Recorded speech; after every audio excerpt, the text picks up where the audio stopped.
Assalamualaikum warahmatullahi wabarakatuh. Kembali lagi ya di perkuliahan penyusunan proposal penelitian. Untuk pertemuan kali ini yaitu terkait dengan penyusunan kajian teori. Di mana di penyusunan kajian teori ini akan saya jelaskan melalui video supaya teman-teman itu bisa mengulang berkali-kali apa yang harus dituliskan di kajian teori. Oke, sambil menunggu hasil revisi dari bab 1, di sini teman-teman di pertemuan ini harus menyusun untuk bab 2-nya kajian teori. Nanti untuk revisi yang bab 1 jika sudah selesai akan saya share melalui grup WA ya. Secara umum gambarannya di bab 1 itu sebagian besar kesalahannya tetap sama, yaitu ada beberapa yang kurang referensi. Yang saya tekankan di sini kan ya, dalam satu paragraf itu minimal ada 3 referensi atau 3 rujukan. Dari 3 rujukan tersebut, setelah teman-teman mengkaji atau merujuk atau mengutip, bahasakan menggunakan bahasa kalian sendiri. Jadi dalam satu paragraf isinya ada kutipan atau kajian disertai dengan, berarti selain kutipan kajian juga ada bahasa teman-teman sendiri, di mana yang bahasa teman-teman sendiri itu harus benar-benar diolah menggunakan kata-katanya sendiri. Tujuannya apa? Supaya nanti saat kegiatan, saat cek plagiasi, tidak lagi terjadi persentase plagiasi yang sangat tinggi. Karena pengalaman yang sebelumnya, yang sudah-sudah itu, bab 2 atau bab 1, di bab 1 bahkan, itu persentasenya sangat tinggi sekali karena teman-teman mengambil punya orang atau mengambil punya orang hanya diolah sedikit saja kata-katanya atau kalimatnya. Padahal yang dibutuhkan di bab 1 itu kan banyak tulisannya sendiri. Yaitu dengan teman-teman mengkaji punya orang, selanjutnya dari kajian tersebut dibahasakan sendiri menggunakan bahasa teman-teman. Itu. Kemudian selain kurangnya rujukan atau referensi, di bab 1 beberapa juga belum menggunakan Mendeley. Saya tekankan sekali lagi, tulisan yang menggunakan Mendeley sama tidak itu sangat jelas perbedaannya. Begitu, tulisan rujukan itu ya. Biasanya banyak yang tidak lupa ngedit itu, kalau tanpa Mendeley biasanya halaman dituliskan. Sementara kalau di Mendeley, dengan Mendeley otomatis halaman itu akan hilang sendirinya. Jadi akan seragam penulisan referensinya. Tuh, kemudian hubungan antar kalimat itu juga masih sangat kurang. Masih banyak kesalahan di situ. Nanti untuk rincinya akan saya share melalui Google Drive ya. Untuk teman-teman yang kemarin belum mengumpulkan, saya ingatnya Riven, saya nggak tahu yang lain ya. Riven belum mengumpulkan ke kami untuk bab 1-nya, sehingga harus dikumpulkan. Teman-teman yang KIS, yang mengambil jalur KIS, saya dan Pak Marhan itu selalu konfirmasi ke dosen pembimbing 1-nya. Meskipun itu pembimbing 2-nya bukan saya. Jadi saya tahu perkembangan teman-teman sampai apa. Ini mohon maaf sekali, ada kejadian seperti ini. Ada salah satu di antara mahasiswa yang perkuliahannya ikut kelas ini. Ngomong ke saya itu tentang apa di bab 1-nya. Ngomong ke dosen intinya di pembimbing 2-nya itu tentang apa. Kemarin kami ngobrol, kenapa kok seperti itu? Harusnya ya dibicarakan sama. Kami membimbing itu tujuannya adalah supaya teman-teman cepat selesai. Harusnya, jika ada revisi dari dosen A, diperbaiki sesuai saran dosen A. Begitu juga dengan dosen B. Karena kami pun juga saling berdiskusi dan saling melengkapi apa yang harus teman-teman perbaiki di situ. Itu. Oke, itu untuk bab 1 ya. Nanti secara rincinya silakan dicek sendiri. Nah, sekarang untuk kajian teori. Sambil menunggu bab 1-nya nanti saya share, saya serahkan untuk pertemuan ini atau hari ini, teman-teman silakan menyusun yang namanya kajian teori dan dikumpulkan hari ini juga. Saya kasih batasan maksimal pukul 10 malam melalui Google Drive. Biar tidak menjadi beban, maka silakan kajian teori itu dikerjakan sesuai jam kuliah, yaitu berarti pagi. Mulai jam 7 itu ya. Apa itu kajian teori? Ini yang KIS boleh menyusun, boleh enggak. Tapi kalau saran saya tetap ada gambaran penyusunan ya. Karena setahu saya kalau yang KIS itu harusnya bulan April atau bulan-bulan ini itu sudah pada tahap analisis data. Kalau sekarang masih bab 1, saya yakin teman-teman nanti akan diarahkan untuk menyelesaikan dengan program skripsi biasa. Begitu. Tapi dicoba saja. Oke, sekarang yang perlu disusun di bab 2 atau kajian teori. Yang pertama, dinamakan kajian teori atau kerangka teori. Berarti isinya adalah teori yang mendasari dari penelitian teman-teman. Teori dasar. Dari mana teori dasar itu? Dari buku, dari jurnal boleh. Nah, di sini kajian teori atau tinjauan pustaka merupakan uraian sistematis tentang variabel-variabel penelitian yang dijelaskan dari berbagai teori atau konsep. Jadi semua variabel penelitian yang ada di judul ini nanti harus dideskripsikan konsepnya atau teorinya di bab 2. Selain teori dari buku atau jurnal, boleh diisikan tentang pendapat para pakar atau juga penelitian terdahulu. Nanti saya kasih contohnya ini. Kemudian ini proses yang perlu teman-teman lakukan. Yang pertama ya, tetap analisis variabel terlebih dahulu harusnya. Jadi di penelitian teman-teman itu variabelnya apa saja. Kemudian survei pustaka. Setelah itu mengumpulkan literatur. Nah, mengumpulkan literatur ini yang sering teman-teman lupa. Dikatakan mengumpulkan ketika teman-teman di situ download dari jurnal atau mengkaji dari buku, e-book, disimpan bukunya, disimpan jurnalnya. Atau langsung masukkan di Mendeley-nya supaya tidak hilang. Baru menulis atau mendeskripsikan tinjauan pustaka dari variabel-variabel yang sudah teman-teman buat atau teman-teman susun. Nah, ini manfaatnya untuk mengenal ruang lingkup penelitiannya seperti apa. Mengidentifikasi masalah penelitian supaya terfokus di sini. Dan sebagai dasar penyusunan hipotesis. Ini manfaatnya. Nah, ini contohnya. Ini yang perlu teman-teman perhatikan. Misalnya di sini saya ada judul efektivitas penggunaan media pembelajaran kartu pada materi aljabar dengan menerapkan model pembelajaran TGT. Maka di sini variabel dari judul ini apa? Itu dipetakan. Yang pertama ada efektivitas. Ya, ada efektivitas, setelah itu ada media pembelajaran. Setelah itu materi ada ya, di sini ada materi aljabar, berarti ada materi pembelajaran. Setelah itu juga ada model pembelajaran TGT, berarti model pembelajaran. Saya ulangi sekali lagi, di sini variabelnya ada efektivitas, media pembelajaran, materi yang akan diajarkan apa, serta model pembelajaran. Itu variabel dasarnya. Kemudian di bab 2 jangan lupa ditambahkan dengan penelitian terdahulu atau penelitian yang relevan. Nah, sekarang apa yang perlu dijelaskan di efektivitas? Nah, efektivitas tadi kan ini namanya kajian teori, maka teman-teman harus menjelaskan teorinya seperti apa. Teori yang mendasari dari efektivitas itu, teorinya siapa yang teman-teman gunakan? Silakan cari buku atau jurnalnya. Setelah dideskripsikan apa definisi dari efektivitas di penelitiannya, selanjutnya yaitu dituliskan efektivitas dari sisi mananya. Dikatakan efektif di penelitianmu itu seperti apa? Itu dituliskan. Selanjutnya media pembelajaran. Nah, media pembelajaran, tuliskan media pembelajaran secara umum.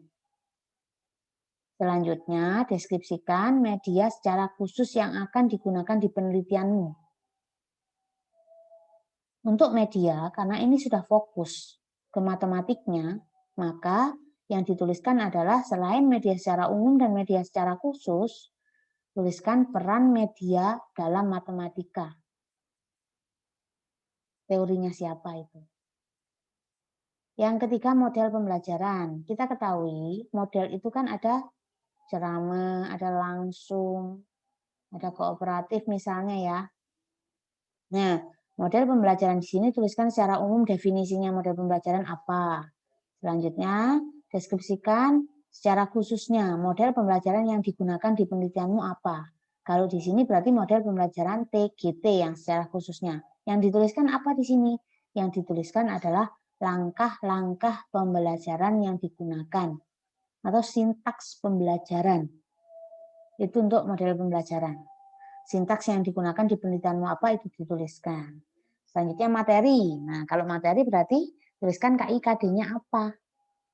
Atau kompetensi dasar di penelitianmu itu apa, itu tuliskan. Nah, penelitian terdahulu atau penelitian yang relevan, ini di bab 1 kan sudah dipindah saja. Apa yang diteliti, hasilnya bagaimana. Itu. Oke. Nah, ini yang perlu saya ingatkan. Di kajian teori itu adalah sumber atau dasarnya selalu berasal dari buku atau jurnal atau teori yang mendasari. Jadi ini bukan berisi lagi tentang apa yang kalian deskripsikan atau bukan dari bahasa kalian, tapi harus mengacu pada referensi atau rujukan yang relevan. Intinya berarti harus ada rujukannya, wajib. 10 tahun terakhir ya, jangan lupa itu. Nah, yang kedua, misalnya ada contoh analisis pemecahan masalah matematika pada penerapan model pembelajaran discovery learning. Kita telaah dulu variabelnya apa. Variabelnya berarti di sini ada pemecahan masalah matematika. Kalau analisis boleh nggak Bu dideskripsikan? Boleh, silakan. Nggak apa-apa, tuliskan. Tapi kalau yang di sini yang saya tuliskan pemecahan masalah matematika. Kemudian di sini kita lihat lagi, oh ada model pembelajaran, tulis model pembelajaran. Model pembelajaran berarti model pembelajaran secara umum dan model pembelajaran discovery learning-nya. Oke. Analisis pemecahan masalah. Nah, di sini, misalnya di sini ya, ada hasil belajar. Ini disesuaikan dengan rumusan masalah. Ketika di rumusan masalah teman-teman itu menyinggung tentang hasil belajar, maka di bab 2 juga harus menyinggung tentang hasil belajar. Begitu juga dengan misalnya di bab 2 menyinggung tentang minat atau respon, maka di bab 2-nya nanti harus ada teori tentang minat atau respon. Ditambah lagi satu ya, penelitian terdahulu sama seperti yang contoh 1. Nah, sekarang yang dituliskan pemecahan masalah. Pemecahan masalah, nah ini deskripsikan dulu pemecahan masalah secara umum apa, baru pemecahan masalah matematika. Nah, di pemecahan masalah matematika itu ada beberapa aspek atau indikator yang nanti digunakan untuk bahan analisis. Itu pasti ada. Nah, jadi dituliskan uraian indikatornya apa, aspek-aspeknya apa yang akan nantinya digunakan sebagai dasar analisis data. Misalnya juga di sini, selain analisis pemecahan masalah itu, misalnya ada komunikasi matematis atau pemecahan masalah polya. Maka yang dideskripsikan di sini adalah indikator atau aspek-aspek di pemecahan masalah polya atau komunikasi matematis itu. Nah, itu dideskripsikan menurut teorinya siapa yang akan dijadikan acuan penelitian. Setelah itu deskripsikan sendiri menurut penelitianmu seperti apa indikator atau aspek-aspek yang akan digunakan. Tuh, kemudian untuk model pembelajaran sama ya, deskripsikan model pembelajaran secara umum, selanjutnya model pembelajaran discovery learning-nya atau secara khususnya yang digunakan di penelitiannya. Tuh, untuk hasil belajar seperti apa yang digunakan. Misalnya di sini selain hasil belajar itu ada prestasi. Maka prestasi apa yang dimaksud di penelitianmu itu tuliskan. Contoh 3, misalnya di sini ada pengembangan media pembelajaran semiotik berbasis Android untuk membantu peningkatan pemahaman konsep. Maka tuliskan pengembangan media, deskripsikan pengembangan media pembelajaran secara umum gimana, pengembangan media pembelajaran di matematik itu sendiri seperti apa. Kemudian di sini ada media berbasis Android. Nah, di sini jelaskan pengembangan media berbasis Android dan bagaimana pengembangan media dalam matematika secara khususnya. Nah, di judul ini ada untuk membantu meningkatkan pemahaman konsep. Maka di sini harus ada variabel tentang pemahaman konsep. Di pemahaman konsep ini silakan dituliskan pemahaman konsep secara umum itu apa, kemudian pemahaman konsep yang digunakan di penelitianmu itu apa. Nah, ini sama, harus memuat aspek atau indikator yang nantinya digunakan sebagai bahan analisis data. Tuh. Oke, selanjutnya saya kasih contoh lagi ya untuk bahannya. Ini dari teman-teman yang sudah melaksanakan penelitian atau seminar proposal. Di sini ada judul, Analisis Literasi Matematika dengan Model Pembelajaran Kooperatif Tipe GI. Berarti yang harus ada apa nanti? Yang jelas tentang literasi matematika, tentang model pembelajaran. Model pembelajaran ada secara umum, ada model pembelajaran GI. Itu. Paling enggak ada dua itu. Sekarang kita lihat di rumusan masalahnya. Rumusan masalahnya itu tentang dasar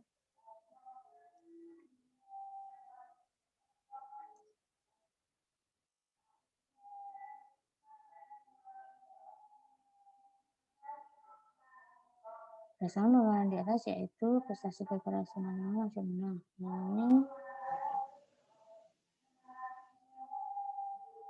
Rumusan masalahnya yaitu bagaimana literasi matematika pada peserta didik jika diterapkan model pembelajaran GI dalam belajar mengajar di kelas. Berarti tidak ada variabel lain ya, nggak menyinggung masalah hasil, kemudian dengan prestasi. Nah, itu berarti nanti yang harus ada adalah literasi matematika, ada model pembelajaran GI atau model pembelajaran secara umum. Nah, ini kajian teorinya, literasi matematika. Literasi matematika, definisinya apa? Nah, itu menurut siapa? Setelah itu deskripsikan dengan bahasamu terkait dengan definisi dari literasi matematika itu sendiri. Nah, di literasi matematika itu apa aja yang perlu dituliskan sesuai dengan teori. Nah, biasanya di literasi matematika itu ada variabel-variabel atau aspek-aspek yang harus digunakan sebagai bahan untuk analisismu. Di sini, ini contohnya. Literasi matematika itu ada merumuskan, menerapkan, menafsirkan. Nah, ini adalah subindikator. Bisa jadi ini adalah aspek, yang di sini ada indikator. Jadi nanti ini sebagai bahan atau sebagai dasar teman-teman melakukan analisis data. Oke. Nih, kemudian ada model pembelajaran kooperatif secara umum apa, baru model pembelajaran GI. Di model pembelajaran GI itu ada langkah-langkah atau sintaks pembelajarannya dituliskan. Tuh. Ini langkah-langkahnya atau sintaksnya, pendahuluan ngapain, inti ngapain, penutup ngapain gitu ya. Oke. Ini ada penelitian terdahulu, sama juga semua harus dituliskan. Ini dari mana? Dari bab 1 aja. Kan di bab 1 sudah ada. Dipindah enggak apa-apa. Kalau ada tambahan juga enggak apa-apa, ditambahkan. Tuh. Ini contoh yang pertama. Sekarang yang kedua. Ini juga ada. Kita ke judul dulu. Pengembangan media komik 2 bahasa, materi segi 3 dan segi 4.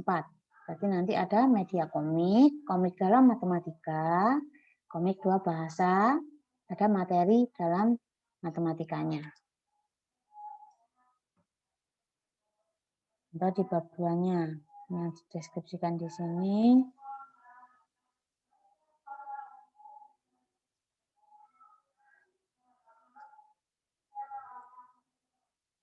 Nah, ini ada media komik 2 bahasa. Dijelaskan media komik secara umumnya apa, lalu media komik dalam matematika seperti apa.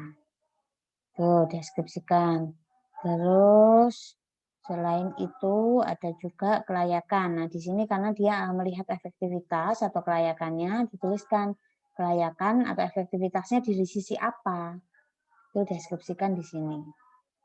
Nah, ini komik dalam pembelajaran segi 3 dan segi 4. Deskripsikan juga. Kira-kira seperti apa dalam matematika itu komiknya. Ada materi dasarnya. Materinya berarti ditulis KI dan KD-nya. Itu. Nah, kembali lagi ke yang ini. Ini yang masih perlu saya tekankan, yang harus teman-teman susun. Terkait dengan variabel, misalnya ada komunikasi, kreatif, kritis, computational thinking, kemudian ada pemecahan masalah, analisis kesalahan. Nah, di situ kan memuat yang namanya indikator atau variabel-variabel yang nantinya sebagai dasar penelitian atau sebagai dasar analisis data. Nah, itu selalu buat aja dalam bentuk tabel seperti ini. Indikatornya apa, subindikatornya apa, atau ini adalah yang membedakan indikator dan subindikator itu apa? Yang membedakan adalah kalau di sini secara khususnya, secara umumnya, deskripsi secara umum, yang di sini atau subindikator, ini adalah secara khusus yang lebih rinci. Teman-teman, untuk indikator atau aspek, dari yang saya sebutkan tadi seperti komunikasi, kreatif, kritis itu boleh adaptasi, boleh adopsi. Tapi itu harus disesuaikan dengan apa yang akan teman-teman kaji.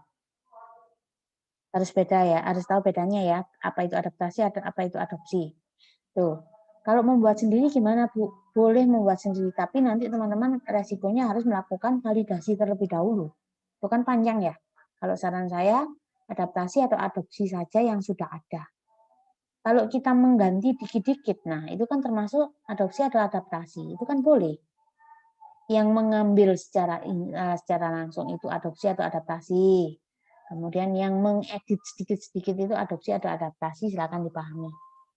Itu ini ya, terutama ini nanti yang mengangkat tentang yang saya jelaskan tadi, ada kreatif, kritis, pemecahan masalah, pemahaman konsep, computational thinking, analisis kesalahan. Nah, seperti itu untuk yang perlu dijelaskan di indikator atau aspek di bab 2 ini. Oke, itu ya untuk bab 2-nya. Jangan lupa dipahami variabel-variabel apa yang harus dituliskan di kajian teori atau kajian pustakanya. Gampangnya teman-teman itu membuat saja peta konsep seperti PowerPoint yang tadi saya contohkan, atau seperti PowerPoint ini. Judulnya apa, petakan dulu variabel yang akan dijelaskan di bab 2 nanti apa. Jadi supaya teman-teman sudah tahu, oh ya ini gitu.